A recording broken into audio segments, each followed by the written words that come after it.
Hello everyone, welcome back to my channel. तो आज की वीडियो में हम पढ़ने वाले हैं यूनिट नंबर 3 जिसका नाम है न्यूट्रिशनल नीड्स। तो स्टार्ट करते हैं इस चैप्टर को। तो सबसे पहले यहाँ पर आपको कुछ की टर्म्स दी गई हैं। जैसे हर चैप्टर के पहले आपको की टर्म्स दी रहती हैं जो कि चैप्टर में आगे जाकर यूज़ होती हैं। ठीक है, ये जो टर्म्स हैं ये आगे जाके लिखी होंगी, ठीक है, किसी ना किसी टॉपिक में, और ये इम्पॉर्टेंट भी हैं और ये 1 मार्क्स में भी आपको आ सकती है टर्म्स। जैसे डेफिनेशन आ सकती है और ये आपको ज़रूर से पढ़नी है। तो चैप्टर को स्टार्ट करते हैं और जल्दी से वीडियो में चलते हैं। तो फर्स्ट हमारी की टर्म है डेफिशिएंसी डिसीज़। डेफिशिएंसी डिसीज़ क्या होता है? डिफाइंड एज अ डिसीज़, ये एक ऐसी डिसीज़ होती है जो caused by the lack of essential nutrient. जो किसके साथ होती है? हमें कोई भी डिसीज़ जो असेंशियल न्यूट्रेंट हैं वो लैक होते हैं हमारी बॉडी में, और डाइटरी एलिमेंट, और डाइट में कुछ एलिमेंट्स का लैक होने से हमें ये डिसीज़ होती है जिसे हम डेफिशिएंसी डिसीज़ कहते हैं। इसमें जैसे विटामिन ना होना, मिनरल ना होना ह्यूमन बॉडी में, और कोई डिसीज़ हो जाना उनकी डेफिशिएंसी से, that is the deficiency disease. Intestinal obstruction is the blockage that keep food and liquid from passing through small intestine और लार्ज इंटेस्टाइन या फिर कॉलन। ठीक है, इंटेस्टाइनल ऑब्स्ट्रक्शन क्या होती है? एक ब्लॉकेज, ब्लॉक हो जाती है हमारे जो फूड है, जो लिक्विड है वो पास नहीं करता स्मॉल इंटेस्टाइन और लार्ज इंटेस्टाइन से। जो ब्लॉकेज है उसे इंटेस्टाइनल ऑब्स्ट्रक्शन बोला जाता है। Lactose intolerance, it is the inability to break down a type of natural sugar called lactose. जब ये एक इनएबिलिटी होती है, जब क्या हो, ब्रेक डाउन ना हो नेचुरल शुगर की जिसे हम लैक्टोज बोलते हैं, जब वो ब्रेक डाउन नहीं होती हमारी बॉडी में तब हमें लैक्टोज इंटॉलरेंस होता है। माल न्यूट्रिशन, ये एक डेफिशिएंसी है, रेफर टू द डेफिशिएंसीज। इसमें डेफिशिएंसी होती है, एक्सेस या फिर एक्सेस होता है, और इम्बैलेंस होता है पर्सन इनटेक ऑफ एनर्जी और अ न्यूट्रिएंट। जब पर्सन प्रॉपर इनटेक नहीं करता एनर्जी और न्यूट्रिएंट्स की, और उसका इम्बैलेंस होने को हम क्या बोलते हैं? माल न्यूट्रिशन। उसके बाद हमारी टर्म आ जाती है मेटाबॉलिज्म। मेटाबॉलिज्म क्या होता है? मेटाबॉलिज्म इज़ अ केमिकल, ये एक केमिकल रिएक्शन होती है हमारी बॉडी में, that cell that change food into energy. और ये रिएक्शन से जो सेल होता है वो फूड को एनर्जी में चेंज कर देता है। ठीक है, उसके बाद हमारा आ जाता है न्यूट्रिएंट। न्यूट्रिएंट्स क्या होते हैं? न्यूट्रिएंट्स आर द कंपाउंड, ये कंपाउंड होते हैं जो फूड में पाए जाते हैं, in food essential to life. तो ये हमारी लाइफ के लिए बहुत ही ज़्यादा असेंशियल, लाइक इम्पॉर्टेंट होते हैं, एंड हेल्थ में इंपॉर्टेंट होते हैं। प्रोवाइडिंग अस विद एनर्जी, ये एनर्जी प्रोवाइड करते हैं। Building block for repair and growth and substance necessary to regulate chemical process है। ये बिल्डिंग ब्लॉक होते हैं, रिपेयर करते हैं, ग्रोथ करते हैं। ये सब्सटेंस जो होते हैं ना, न्यूट्रिएंट, ये बहुत ही ज़्यादा नेसेसरी होते हैं जिससे केमिकल प्रोसेस हमारी रेगुलेट होती है बॉडी में। अगर आपसे पूछे 6 मेजर न्यूट्रिएंट कौन से हैं? कार्बोहाइड्रेट, लिपिड, लिपिड को दूसरा नाम क्या है? Fat, protein, vitamin, mineral and water, ये क्या है? हमारे मेजर न्यूट्रिएंट्स हैं। उसके बाद आ जाता है हमारा nutrition. Nutrition is a study of nutrient in food, जो फूड में पाए जाने वाले न्यूट्रिएंट्स होते हैं, कंपाउंड होते हैं, उनकी स्टडी को हम न्यूट्रिशन बोलते हैं। और हम देखते हैं कि हमारी बॉडी इनको कैसे यूज़ करती है। ठीक है, और क्या डाइट, हेल्थ, डिसीज़, इनका क्या आपस में रिलेशनशिप है सभी का। ठीक है, अच्छी डाइट लेंगे तो अच्छी हेल्थ होगी, क्या रिलेशनशिप है इनका, ये स्टडी हम न्यूट्रिशन में करते हैं। उसके बाद पिटिंग एडिमा क्या होता है? When access fluid built up in the body, जब ज़्यादा फ्लूइड होता है, ठीक है, बिल्डअप होने लग जाता है बॉडी में, जिसके साथ स्वेलिंग होती है। और जब हम उस पिक के ऊपर ऐसे प्रेशर अप्लाई करते हैं, थंब से और फिंगर से प्रेशर अप्लाई करते हैं उस स्वेलन एरिया पर, कोई एरिया स्वेलन है उस पर प्रेशर अप्लाई करेंगे, और अब पिट इज़ फॉर्म्ड, एक पिट के जैसे बन जाएगा, जैसे दाग जैसे नहीं होता एक स्पॉट, वैसे बन जाएगा, उसको पिटिंग एडिमा बोलते हैं। उसके बाद क्वेश्चनर, क्वेश्चनर क्या होता है? Questionnaire a set of printed written question होते हैं विद अ चॉइस आंसर, उसके आंसर चॉइस में होते हैं। Devised for the purpose of survey, कुछ सर्वे करना है उसके पर्पस से क्वेश्चनर बनता है, और स्टैटिकल स्टडी करनी है कोई, उसके पर्पस से क्वेश्चनर बनता है। उसके बाद साइनसाइटिस, साइनसाइटिस क्या होता है? Inflammation, swelling of the tissue lining the sinus, और वो इन्फ्लामेशन होती है, स्वेलिंग होती है टिश्यू की जो साइनस को लाई करते हैं। ठीक है, that is the sinusitis. Itis का मीनिंग तो आपको पता ही होता है, इन्फ्लामेशन। ठीक है, ये कुछ की टर्म्स थी जो हमने चैप्टर के पहले डिस्कस की। Let's go to the chapter. सबसे पहले है इंट्रोडक्शन टू न्यूट्रिशन, न्यूट्रिशन की इंट्रोडक्शन। ठीक है, nutrition is the science of food. Nutrition क्या है? कि फूड का साइंस है, साइंस जिसमें फूड, न्यूट्रिएंट, अदर सब्सटेंस जो भी हम उनका इंटेक, उनका एक्शन क्या होता है, उनका इंटरेक्शन क्या होता है, उनका रिलेशनशिप क्या होता है डिसीज़ के साथ, वो सभी स्टडी करते हैं इस साइंस में, उसे हम न्यूट्रिशन बोलते हैं। ठीक है। The process by which organism, वो प्रोसेस जिसके साथ ऑर्गेनिज्म इंजेस्ट क्या होता है, इनटेक फूड को लेता है, डाइजेस्ट होता है, देन अब्जॉर्ब होता है फूड, ट्रांसपोर्ट होता है, देन यूटिलाइज होता है एंड एक्सक्रीट आउट होता है वेस्ट एंड प्रोडक्ट। वो कवर होते हैं सभी न्यूट्रिशन में, ये सभी चीज़ें न्यूट्रिशन में कवर की जाती है। Food is essential for life, food बहुत एसेंशियल है हमारी लाइफ के लिए, ये हम सभी को पता है। और टू सस्टेन लाइफ को सस्टेन जिंदा रहने के लिए फूड बहुत इंपॉर्टेंट है। Nutrient in food must perform 3 function with in the body. जो न्यूट्रिएंट होते हैं ना फूड में 3 फंक्शन करते हैं हमारी बॉडी के अंदर। पहले बिल्ड टिश्यू को बिल्ड करते हैं, रेगुलेट मेटाबॉलिक प्रोसेस, जो मेटाबॉलिक प्रोसेस होती है उसे रेगुलेट करते हैं, प्रोवाइड सोर्स ऑफ एनर्जी का सोर्स प्रोवाइड करते हैं। A proper diet is essential for good health, पूरी प्रॉपर अच्छी डाइट लेना बहुत ही ज़्यादा ज़रूरी है गुड हेल्थ, अच्छी हेल्थ के लिए। जो वेल नरिश्ड पर्सन होता है more likely to be well develop, वो अच्छे से डिवेल्प भी होता है, height weight mentally physically alert रहता है वो बंदा, better able to resist infection disease, जो भी इन्फेक्शन है डिसीज़ है उसे रेसिस्ट करने में भी अच्छा बेटर होता है वो बंदा। Then one who is not, अगर हम कंपेयर करें जो वेल नरिश्ड नहीं है उसके अलावा नरिश्ड है जो बंदा, वो ज़्यादा अलर्ट फिजिकली मेंटली रहेगा। ठीक है। और ज़्यादा इन्फेक्शन को रेसिस्ट करेगा, रेसिस्ट होता है रोकेगा, लड़ेगा इन्फेक्शन के साथ। Proper diet create a healthy, अगर हम अच्छी डाइट लेते हैं प्रॉपर डाइट लेते हैं तो हेल्थियर पर्सन क्रिएट करती है वो diet. Extend the year of normal bodily function के ईयर जो एक्सटेंड करती है, बढ़ाती है।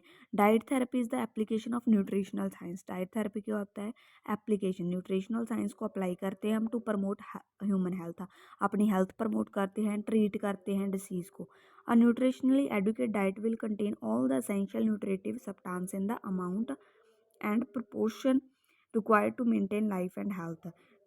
Nutritionally educate, and nutritionally educate diet कौन सी होती है, जिसमें सभी एसेंशियल न्यूट्रिटिव सब्सटेंस पाए जाते हैं, जो भी एक प्रॉपर अमाउंट में पाई जाती है, एक प्रॉपर प्रपोर्शन में पाई जाती है, जो हमारी लाइफ को और हेल्थ को मेंटेन करने के लिए असेंशियल है। दीज एसेंशियल न्यूट्रिएंट जैसे कार्बोहाइड्रेट अच्छी अमाउंट में पाया जाएगा उस डाइट में, protein fat mineral vitamin water सभी अच्छी अमाउंट में पाए जाते हैं डाइट में। ठीक है। उसके बाद कार्बोहाइड्रेट प्रोटीन और फैट, ये क्या है, हमारे बेसिक फ्यूल है। ठीक है। सेलुलर एक्टिविटी के बेसिक फ्यूल है, फ्यूल जो हमें एनर्जी प्रोवाइड करती है, जो चीज़ें वो ज़्यादातर क्या है, कार्बोहाइड्रेट हो गए, फैट और प्रोटीन ही करते हैं। उसके बाद मिनरल और इनऑर्गेनिक सब्सटेंस, अगर इनऑर्गेनिक सब्सटेंस देखा जाए तो मिनरल्स हैं। ठीक है। ये ऑर्गेनिक नहीं है, ये आपको याद रखना है। ठीक है। आपको एमसीक्यू में पूछा जा सकता है। Mineral are inorganic substance that will help to regulate body process, regulate करने में हेल्प करते हैं। सम वर्क विद इंजाइम, कोई वर्क करना है इंजाइम ने उसमें भी मिनरल हेल्प करेंगे। Some act as a catalyst, कुछ मिनरल ऐसे होते हैं जो कैटलिस्ट एक्ट करते हैं। कैटलिस्ट क्या होता है, कैटलिस्ट जो केमिकल रिएक्शन हमारी बॉडी में हो रही है उसको क्या करते हैं, स्पीड अप, उसका रेट है जो इंक्रीज करते हैं, देन वो जो रिएक्शन हो रहा है वो जल्दी से होता है। Some work with in a buffer system, अगर आपने बायोकेमिस्ट्री में बफर सिस्टम पढ़ा होगा जो कि electrolyte balance acid base balance में होता है, उसको रेगुलेट करने में भी हमारे मिनरल्स हेल्प करते हैं। देन वाटर, देन हमारे विटामिन आते हैं। Vitamin are organic nutrient, vitamin क्या है, हमारे ऑर्गेनिक न्यूट्रिएंट हैं। ठीक है। मिनरल इनऑर्गेनिक थे, ये ऑर्गेनिक है। That function to regulate physiological process, regulate करते हैं, जैसे ग्रोथ में हेल्प करते हैं विटामिन, मेटाबॉलिज्म में हेल्प करते हैं, ये विटामिन का रोल था। उसके बाद वाटर आ जाता है। Water is a important nutrient with many function, बहुत इंपॉर्टेंट न्यूट्रिएंट है वाटर, इसके बहुत सारे फंक्शन है वाटर के, जैसे हमें पता है एक तो कूलेंट, एक कूलेंट प्रोवाइड करता है, लुब्रिकेंट रहता है हमारी बॉडी के लिए, सस्पेंडिंग मटेरियल रहता है, मीडियम रहता है जिसमें रिएक्टेंट इन केमिकल, कोई केमिकल प्रोसेस हो रही है, कोई रिएक्टेंट हो रहा है, वो वाटर की प्रेजेंट में कुछ रिएक्शंस होती हैं, वो एक मीडियम की तरह भी काम करता है। उसके बाद हमारा आ जाता है नेक्स्ट, उसके बाद टाइप ऑफ, जिमें जैसे यहाँ पर दिया गया है, since the food we eat can not be used for fuel in its consumed form it must be broken down, जैसे हम कंज्यूम करते हैं फूड वैसे ही वो नहीं कंज्यूम होता हमारी बॉडी में, उसको पहले ब्रोकन डाउन छोटे छोटे मॉलिक्यूल्स में टूटना पड़ता है, टू द मॉलिक्यूलर लेवल पे जाना पड़ता है। मॉलिक्यूलर फॉर्म में जाने के लिए the chemicals can be transported and absorb through the cell membrane, से केमिकल ट्रांसपोर्ट जो अब्जॉर्ब करते हैं, फिर यूटिलाइजेशन होती है बॉडी सेल में, then process process of digestion begin होता है। डाइजेशन क्या होता है? Break down of into a smaller particle. Both mechanical and chemical break down होती है। मैकेनिकल डाइजेशन में जैसे चुइंग, पहले चबाते हैं खाना, स्वेलो निगलते हैं खाना, peristalsis and defecation. Peristalsis intestine में मूव करता है खाना, डेफिकेशन हमारी बॉडी से वेस्ट बाहर चला जाता है। केमिकल डाइजेशन में क्या होता है? एंजाइमेटिक ब्रेक डाउन होता है फूड स्टफ की into a chemically simple molecule में that can be absorbed and utilised by the cell. ठीक है, ये केमिकल में क्या होता है? डाइजेशन एंजाइम के थ्रू होती है केमिकल में, जो कि ब्रेक डाउन करती है फूड स्टफ को केमिकली सिंपल मॉलिक्यूल में, जो कि अब्जॉर्ब कर सके एक सेल। इतना ज़्यादा उसे तोड़ना है, इतना ज़्यादा तोड़ना है ताकि उसे सेल अच्छे से अब्जॉर्ब कर सके। उसके बाद इंपॉर्टेंस ऑफ न्यूट्रिशनल असेसमेंट। कोई बंदा लेते हैं, कोई इंडिविजुअल आता है, वो अपनी न्यूट्रिशनल असेसमेंट करवाता है कि न्यूट्रिशनली मैं फिट हूँ कि नहीं, मुझे चेक कीजिए प्लीज़। असेस करते हैं किसी पेशेंट को, क्लाइंट को, किसी को भी, तो उसकी क्या इंपॉर्टेंस है, क्यों चेक करते हैं, क्यों करना पड़ता है हमें, लाइक क्यों? तो इसी क्यों का आंसर इंपॉर्टेंस लेकर आई है। ठीक है, nutritional status represent the meeting of human body need for nutritive productive substance and reflects. Nutritional status से हम क्या रिप्रेजेंट करता है? बंदे का कितना न्यूट्रिटिव वैल्यू है, कितना प्रोटेक्टिव सब्सटेंस है बंदे के, और इससे हमें पता चलता है उसकी फिजिकल, फिजियोलॉजिकल, बायोकेमिकल करेक्टरिस्टिक्स के बारे में, फंक्शनल कैपेबिलिटी और हेल्थ स्टेटस पता चलता है मेनली बंदे का न्यूट्रिशन से। अगर वो अच्छी डाइट लेगा, अच्छी न्यूट्रिशन होगी, तो बंदे का हेल्थ स्टेटस भी अच्छा होगा खुद ब खुद। ठीक है, और उसके बाद nutritional assessment can be defined as, यहाँ पर आप डेफिनेशन नोट कर सकते हैं, जैसे nutritional assessment can be defined as interpretation from dietary laboratory. Interpretation होती है डाइटरी लेबोरेटरी से, anthropometric and clinical study. It is use to determine the nutritional status of the individual और population group as influenced by intake and utilisation of nutrients है। और इससे क्या होता है? हम डिटरमाइन करते हैं न्यूट्रिशनल स्टेटस बंदे का, पॉपुलेशन का, किसी ग्रुप का, कितना वो ले खा रहा है, कितना वो यूटिलाइज हो रहा है उसकी बॉडी में, खा भी रहा है या नहीं खा रहा, जो भी, ये सभी पता करते हैं। It's essential identification of potential population group at risk of deficiency. जो डेफिशिएंसी के रिस्क पे हैं उसका पोटेंशियल चेक करते हैं, फॉर्मुलेशन और recommendation for nutrient intake. Optimal nutritional status is the state of the body with the impact of each nutrient. Overall body weight देखा जाता है उस बंदे का, क्या कंडीशन में है। पावरफुल फैक्टर प्रमोटिंग हेल्थ, जैसे preventing and treating disease. Powerful factor कौन सा? न्यूट्रिशनल स्टेटस अफेक्ट करता है बंदे के इम्यून सिस्टम को। ठीक है, इम्यून रिस्पॉन्स को, रिस्पॉन्स टू मेडिकल थेरेपी पे क्या रिस्पॉन्स है बंदे का, इंपॉर्टेंस क्या है अभी न्यूट्रिशनल। अभी अच्छे अगर पॉइंट्स हैं, मेन पॉइंट्स तो ये 4 हैं इम्पॉर्टेंस के जो दिए गए हैं। पहले आइडेंटिफिकेशन करना है पीपल को एट रिस्क, जो माल न्यूट्रिशन के रिस्क पे है। माल न्यूट्रिशन जैसे टर्म पड़ी थी ना, आ गई ना यहाँ पर, माल न्यूट्रिशन के रिस्क पे हैं जो बंदे, उन्हें आइडेंटिफाई करो फॉर अर्ली इंटरवेंशन, ताकि उसके पहले ही हम तैयारी कर सकें और माल न्यूट्रिशन को प्रिवेंट कर सके। और referral before they become mall nourished, वो माल नरिश ना बंदा हो जाए उससे पहले प्रिवेंशन करनी है, हमने रोकना है उसको। Identify mall nourished patient for a treatment, identify करना है माल नरिश्ड पेशेंट को ट्रीटमेंट के लिए। Malnourished people who are not treated early have a longer hospital stay, a slower recovery from infection and complication, higher morbidity mortality rate। अगर identify करो माल nourished patient को, उसके बाद उसका ट्रीटमेंट, अगर फिर भी वो माल नरिश्ड हो ही गया बंदा, में नहीं आइडेंटिफाई पहले किया, फिर ट्रीटमेंट के लिए आइडेंटिफाई करो माल नरिश्ड पीपल, जो भी treated early, as long as possible हमें ट्रीट करना है। ठीक है, लॉन्गर हॉस्पिटल स्टे करके, स्लोअर रिकवरी है from infection complication, higher morbidity mortality, identify करके उसका ट्रीटमेंट करो। For tracking child growth and detecting practice that may increase the risk of malnutrition and infection.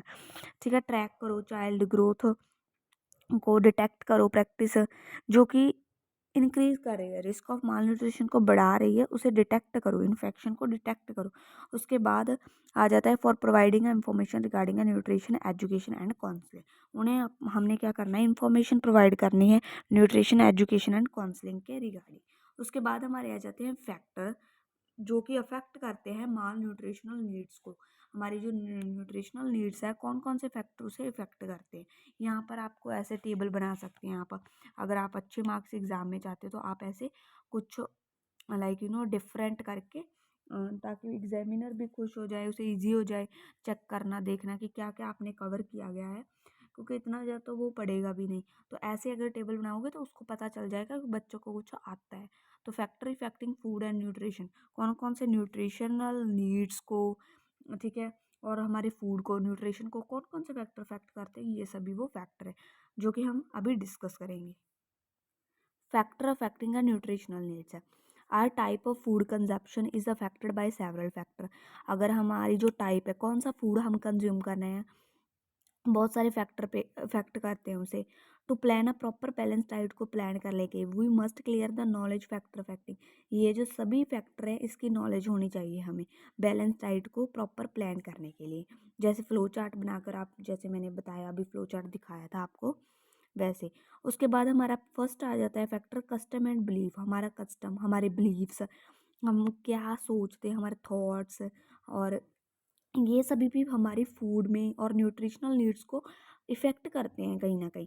Food habit are among the oldest and deeply seated aspect of any culture. हमारी food habit, ठीक है, और among the oldest deeply seated aspect है हमारे culture का। हमारे culture में क्या अलाउड है, क्या खाना अलाउड है। Food habit are associated with love, affection, self image and warmth. जिसे खाकर हमें सेटिस्फैक्शन मिलती है, ठीक है, प्यार से जो फूड हम खाते हैं। Family play important role in shaping a food habit. किसी फूड हैबिट को शेप करने के लिए फूड हैबिट हमारी फैमिली पे डिपेंड करती है। जैसे ज़्यादातर जो हम छोटे होते हैं, हमारी फैमिली, मम्मा पापा जो हमें खिलाते हैं, हम ज़्यादातर वो चीज़ें खाना ही प्रेफर करते हैं। जैसे मोस्टली इन पंजाब देखा जाए तो चपाती कंज्यूम की जाती है, ठीक है, ज़्यादातर चपाती खाते हैं, राइस को इतनी प्रेफरेंस नहीं दी जाती। बिहार में ज़्यादातर राइस को प्रेफरेंस दी जाती है। ऐसे ही हमारे कल्चर जो है अफेक्ट करता है हमारे फूड को, ठीक है, which is passed from one generation to next, next generation में ये पास होता रहता है। उसके बाद religious belief, according to religion, कुछ वेजिटेरियन, कुछ नॉन वेजिटेरियन। हमारा रिलीजन कौन सा है, मुस्लिम नॉन वेजिटेरियन भी होते हैं, बट हिंदू है जो वेजिटेरियन होते हैं, ठीक है। तो रिलीजन बिलीफ के अकॉर्डिंग भी हम चलते हैं। Our food habit have deep relation with the religion. Deep relation ही है हमारा हमारे रिलीजन के साथ। People restrain from eating all those food which according to their religion are prohibited. People नहीं खाते वो फूड जो उनका रिलीजन नहीं अलाउड करता, पीपल वो फूड नहीं खाते। जैसे Muslim, Muslim do not eat pork, वो पॉर्क ईट नहीं करते, नहीं खाते pork. Hindu restrain from consumption of non vegetarian food, Hindu non veg food नहीं खाते, ठीक है। उसके बाद फूड फेड्स आ जाते हैं। फूड फेड्स क्या होता है, type of food which we consume is also ruled by our personal like and dislike. उसके बाद ये भी मैटर करता है कि हमें कौन सा फूड खाना पसंद है और कौन सा खाना नहीं, हमारे ऊपर भी होता है। This called a food fad, इसको फूड फेड बोला जाता है कि हम अपने ऊपर डिपेंड है, पर्सनल लाइक और डिसलाइक क्या है। दिस में समटाइम प्ले नेगेटिव रोल, कुछ टाइम क्या होता है नेगेटिव रोल भी ये चीज़ प्ले करती है food fad. Improvement of underlying disease condition, जैसे कि कुछ बच्चे बोलते हैं हमें वेजिस नहीं खानी, ग्रीन वेजिटेबल्स वो खाते ही नहीं, but green vegetables are very very important. Diet का एसेंशियल पार्ट ग्रीन वेजिटेबल्स होती है, बट कुछ बच्चे ग्रीन वेजिटेबल्स नहीं कंज्यूम करते। ये नेगेटिवली इम्पैक्ट करते हैं हमारे लाइक एंड डिसलाइक। वो ज़्यादा जंक फूड कंज्यूम करते हैं। Then food taboos, food taboos क्या होता है, they are some food related superstition prevalent in the society. किसी फूड को लेकर क्या होना, सुपरस्टिशन, कुछ मिथ बना होना, ठीक है, हमारी सोसाइटी के अंदर। This do not have any scientific basis, इनका कोई साइंटिफिक बेसिस नहीं होता, बट मिथ बना रहता है जैसे सोसाइटी के अंदर पहले से ही, ठीक है। जैसे papaya is not eaten during pregnancy, papaya नहीं खाना। Garlic consumption help in milk secretion में हेल्प करता है। गार्लिक ड्यूरिंग लैक्टेशन, जब मदर ब्रेस्ट फीडिंग करती है तब हेल्प करता है। These concept have no basic but people follow them blind from the past, superstitions के अकॉर्डिंग भी चलते हैं। फूड टैबूज बोला जाता है उन्हें। जोग्राफिकल लोकेशन, ज़्यादातर जो फूड स्टेपल फूड रहता है हमारी स्टेट में, हमारे एरिया में ज़्यादा चलता है, हम वो कंज्यूम करते हैं। जैसे पंजाब में, जैसे मैंने आपको पहले ही बोला था, जो हमारी वीट है, कणक है, वो ज़्यादा खेती होती है, तो इसीलिए पंजाबी ज़्यादातर चपाती खाते हैं। बट जो बिहार में ज़्यादा राइस की कंजप्शन की जाती है, क्योंकि उसमें क्या है, ज़्यादातर राइस की खेती होती है वहाँ पर, दैट्स वाई। जोग्राफिकल लोकेशन भी बहुत मैटर करती है। Type of food which we consume also depend on geographical location पे डिपेंड करता है। Of our state as a crop production depend on geography of the area. So food which is produced in a large amount usually become a staple food of that particular region. ज़्यादातर जो food produce हो रहा है ज़्यादा amount में, वो क्या staple food बन जाता है उस एरिया का। जैसे north Indian consume more chapati, wheat flour south Indian have rice as their staple food, जो मैंने एग्जांपल दिया आपको। सोशो इकोनॉमिक फैक्टर भी हमारा डिपेंड करता है कि हम कमा कितना रहे हैं। ज़्यादा कमाएंगे, अच्छा फूड खाएंगे, फ्रूट्स खाएंगे, रोज़ की रोज़ वेजिटेबल्स खाएंगे। अगर कम कमाएंगे तो वैसा रूखा सूखा खाना खाएंगे ना। Income largely affect our type of nutrition which we consume. Income भी इफेक्ट करती है। Income affect our purchasing power, हमारी परचेजिंग कितना हम परचेज कर रहे हैं, हमारी educational level. So people of lower income group buy a cheap food. वो चीप फूड, चीप क्या होता है, सस्ता सस्ता खाना प्रेफर करते हैं, ठीक है, जिनकी इनकम कम होती है। Amongst the cheap food which food more better. Cheap food में भी वो देखते हैं कि कौन सा ज़्यादा बेटर होगा, कौन सा ज़्यादा हेल्थी होगा। Decide only by their level of education. वो क्यों कैसे डिसाइड कर सकते हैं, ओनली एजुकेशन के अकॉर्डिंग, अगर उन्हें एजुकेशन होगी तो उसके बाद कुकिंग प्रैक्टिस, कुकिंग भी हमारे न्यूट्रिशनल स्टेटस को अफेक्ट करती है। जैसे method of cooking used, different method cooking use करते हैं। जैसे also decide the nutritive value of the food, जिससे हमें न्यूट्रिटिव वैल्यू फूड की पता चलती है। Example, excessive washing of food, washing food after cutting, draining away water, rice after boiling affect the nutritive. अगर ज़्यादा हम फूड को वॉश करते हैं तो हमारे जो असेंशियल न्यूट्रेंट हैं वो भी वॉश आउट हो जाते हैं। ज़्यादा फूड को कट करने के बाद फूड को वॉश आउट करने से भी असेंशियल न्यूट्रिएंट वॉश आउट हो जाते हैं। ड्रेन करते हैं हम, जैसे राइस हो गया ना, राइस का बॉइल्ड वाटर जो हमारा रहता है, पानी ज़्यादा हो जाता है उसे, उससे भी जो राइस के न्यूट्रिएंट हैं वो चले जाते हैं। ये सभी जो चीज़ें हैं, कुकिंग प्रैक्टिस भी हमें इफ़ेक्ट करती है, ठीक है, हमारे न्यूट्रिशनल स्टेटस को। हॉट एंड कोल्ड फूड, ठीक है, ये भी अफेक्ट करते हैं। Food are classified as hot and cold food हो सकते हैं by different culture in many country. Hot food are believe to produce more heat in the body. Hot food क्या करते हैं, हीट प्रोड्यूस करते हैं बॉडी में। Which are suppose to be cause boils, boils जैसे छोटी छोटी फिंसी वगैरह नहीं हो जाती हमारे लाइक शरीर पे गर्मियों में, और हमारे फेस पे छोटे छोटे टिनी वर्म्स बोलते हैं जिन्हें, वो हो जाते हैं अकॉर्डिंग, ये हीट की वजह से होते हैं, ठीक है। While cold food believe are sore throat, जिससे गला खराब हो जाता है। साइंटिफिकली नॉट प्रूवन, प्रूवन नहीं है फिर भी। फॉर एग्जांपल जैसे मीट, एग, लेग्यूम्स, ये हॉट फूड होते हैं। जैसे फ्रूट, वेजिटेबल, मिल्क, ये कोल्ड फूड में आ जाते हैं। देन बेसल मेटाबॉलिक रेट है, हमारा बेसल मेटाबॉलिक रेट है, ये भी अफेक्ट करता है, ठीक है, हमारे न्यूट्रिशनल नीड्स को। The BMR is defined as the amount of energy required by the person. BMR क्या होता है, कितनी एनर्जी चाहिए पर्सन को। Who is awake but is nearly complete, mental and physical rest has not consumed any food from 12 to 14 hour. The higher BM more is the calorie requirement. Specific dynamic action we, जैसे ये तो आपको पता चल ही गया होगा, अगर complete mental और फिजिकल रेस्ट है बंदे को, not consumed any food from 12 से 14 घंटे से उसने कुछ फूड नहीं कंज्यूम किया, उनका मेटाबॉलिक रेट हाई होगा, उनकी कैलोरी रिक्वायरमेंट भी ज़्यादा होगी। अगर बंदा पहले ही फुल होकर बैठा तो क्या ही कहें हम, ठीक है। उसके बाद specific dynamic action, specific dynamic action of food represent the effort और energy that the body has to use to break down the food until it's reduce to a basic unit. तो ये क्या होता है, फूड रिप्रेजेंट द हमारे क्या effort है और एनर्जी बॉडी की, कि कैसे वो यूज़ करता है, ये जो ब्रोक डाउन हो गया है ना फूड, इसको कैसे यूज़ करता है, कितने यूनिट तक करता है, ठीक है। Only the form in which can, ये थोड़ा पॉइंट थोड़ा लेंथी है, ठीक है, और इतने पॉइंट में आप एक आधा पॉइंट स्किप भी कर सकते हो अगर आपको ये लिखना है तो। Then you can, which is only form in which can enter the blood stream, कौन सी फॉर्म में वो ब्लड स्ट्रीम में आ जाएगा, अल्टीमेटली तो ब्लड ने ही उसे ऑब्जॉर्व करना है ना। How much work this involve depend on the food consistency, food की कंसिस्टेंसी पे डिपेंड करता है कि कितना टाइम उनको लगता है बेसिक यूनिट में आने के लिए, एंड इट्स मोलिकुलर स्ट्रक्चर पे। When you eat 100 calorie of white sugar, अगर आपने 100 कैलोरी वाइट शुगर की कंज्यूम कर ली, ठीक है, ले ली, ठीक है, the work of the body must to absorb it burn आप ओनली 7 कैलोरी, बट काम आपने कितना किया, ओनली 7 कैलोरी ऑब्जॉर्ब हुई, इतना काम किया कि 7 कैलोरी ही ऑब्जॉर्ब हुई आपसे। 93 यूजेबल कैलोरी रिमेन, बट 93 जो कैलोरी है वो क्या है, ऐसे रिमेन आपके बॉडी में पई रहेगी। Thus the specific dynamic action for carbohydrate is 7%। अभी कितना एक्शन किया कार्बोहाइड्रेट ने, 7% ही किया, 7 कैलोरी यूज़ की, 7% यूज़ किया।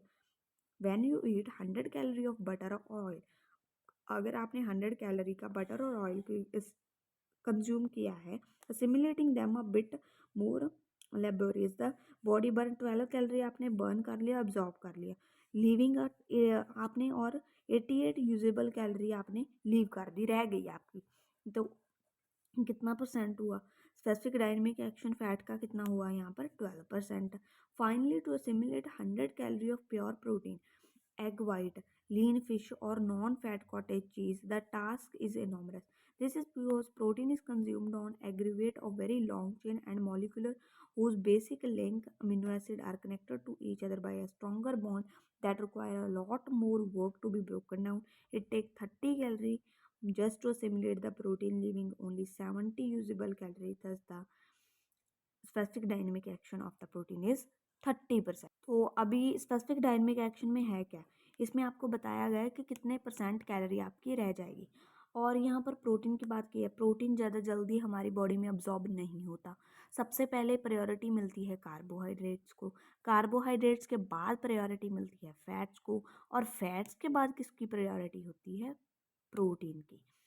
तो यहाँ पर आपको उसके अकॉर्डिंग ही बताया गया है कि प्रोटीन के लिए आपको ज़्यादा हार्ड वर्क करना पड़ेगा अगर आपको प्रोटीन अब्जॉर्ब करवाना है। तो ये सभी आपको परसेंटेज निकाल के दी गई है। Specific surface area of the body, जो सरफेस एरिया है हमारी बॉडी का वो भी अफेक्ट करता है, ठीक है। The larger surface area of the body greater is heat lost by radiation. ज़्यादा सरफेस एरिया होगा बॉडी का, ज़्यादा हीट बाहर जाएगी बॉडी से रेडिएशन से। सो मोर इज एनर्जी रिक्वायरमेंट, उतनी ज़्यादा उस बंदे की एनर्जी रिक्वायरमेंट होगी। सेक्स, जेंडर, सेक्स हमारे ये दोनों भी मैटर करते हैं, सेक्स जेंडर एक ही, ये भी मैटर करता है। एनर्जी रिक्वायरमेंट जो मेल की होती है कंपैरेटिवली फीमेल के देखा जाए तो ज़्यादा होती है। एज, हमारी एज भी अफेक्ट करती है हमारे फूड एंड न्यूट्रिशन को। जैसे कि ग्रोइंग चिल्ड्रन, जो बच्चे जैसे ग्रोथ में होते हैं, डेवलपिंग स्टेज में होते हैं, वो ज़्यादा एक्टिव होते हैं, हाई BMR होता है और ज़्यादा एनर्जी रिक्वायरमेंट होती है, ज़्यादा फूड कंज्यूम करते हैं। Physiological condition, the food and nutrition requirement change in special health condition. Special health condition में फूड रिक्वायरमेंट भी चेंज होती है, जैसे प्रेगनेंसी, लैक्टेशन, किसी कोई डिसीज कंडीशन जैसे डायबिटिक मेलाइटिस, रीनल डिसऑर्डर, इसमें हमारे जो न्यूट्रिशन है वो भी चेंज होगा। क्लाइमेट एंड इन्वायरमेंट से भी हमारा न्यूट्रिशन चेंज होता है, फूड चेंज होता है। Our food habit are also greatly affect by changing climate. For example, hot weather हो तो हम क्या कंज्यूम करते हैं? चिल फूड कंज्यूम करते हैं, चिल्ड लाइट फूड, जैसे fruit, ice cream, juice, it's light light. Winter like summer में, बट विंटर में हम थोड़ा हैवी कंज्यूम करते हैं, लाइक दैट। और physical activity, type of work और activity which individual do, energy utilise in that type of activity also decide. अगर हम ज़्यादा दिन भर काम करते हैं, कुछ फिजिकल एक्टिविटी ज़्यादा फिजिकली काम करते हैं, कुछ ऐसा जैसे लेबर हो गए, ठीक है, वो ज़्यादा काम करते हैं, उनकी रिक्वायरमेंट एनर्जी की भी ज़्यादा रहेगी। बट जो जैसे बैठ के सिंपल काम करते हैं, बैठना, लेटना, ऐसे करते हैं, तो उनकी रिक्वायरमेंट भी उतनी ही रहेगी। तो यहाँ पर आपको दी गई है एग्जाम्पल, जैसे heavy workers have comparatively higher energy requirement होती है देन मॉडरेट और सैनिटरी वर्कर्स के according. Food production, food distribution भी हमारी फूड एंड न्यूट्रिशन को इफेक्ट करती है। जैसे the availability of food also decide our food and nutrition. Availability, food कितना अवेलेबल है, वो फूड एंड न्यूट्रिशन वो भी डिसाइड करें। With improving technology in field of agriculture, और food production has increase and India has now nearly become a self sufficient बन गया है India, but still our distribution system is full of flaw, ठीक है। As food is not able to reach to undernourished और malnourished individual who are below the poverty line, पर उनके तरफ नहीं पहुंच रहा है, ठीक है, undernourished malnourished people के जो बिलो द पॉवर्टी लाइन होते हैं, तो इसीलिए डिस्ट्रीब्यूशन पे भी है effect. Large amount of crop produce get and rotted and spoiled, mandi में ज़्यादातर जो है वो गल जाता है, स्पॉइल हो जाता है मंडी में, मार्केट में ज़्यादातर क्रॉप है एवरी ईयर, हर साल। So these issue needed to be taken seriously, इन इश्यूज़ को सीरियसली लिया जाए तो कुछ हो सकता है माल नरिश्ट का। और ये था हमारे फैक्टर, दो अफेक्ट करते हैं हमारे न्यूट्रिशनल स्टेटस को और फूड को और हमारी न्यूट्रिशन को और हमारी हेल्थ को। ये थे कुछ फैक्टर फूड के रिलेटेड, न्यूट्रिशन के रिलेटेड। उसके बाद असेसमेंट, कैसे असेस करते हैं बंदे का न्यूट्रिशनल नीड, कैसे हम देखेंगे कि वो क्या माल नरिश्ड है, अंडर नरिश्ड है, क्या है वो बंदा, फिट है, हेल्थी, कैसे न्यूट्रिशनल नीड्स को कैसे असेस करेंगे। और आई थिंक कुछ ज़्यादा ही लंबी हो गई ये वीडियो। एंड यस, और ये टॉपिक हम नेक्स्ट वीडियो में कवर करेंगे। And till then bye bye, I hope you like my video. Okay, bye bye everyone.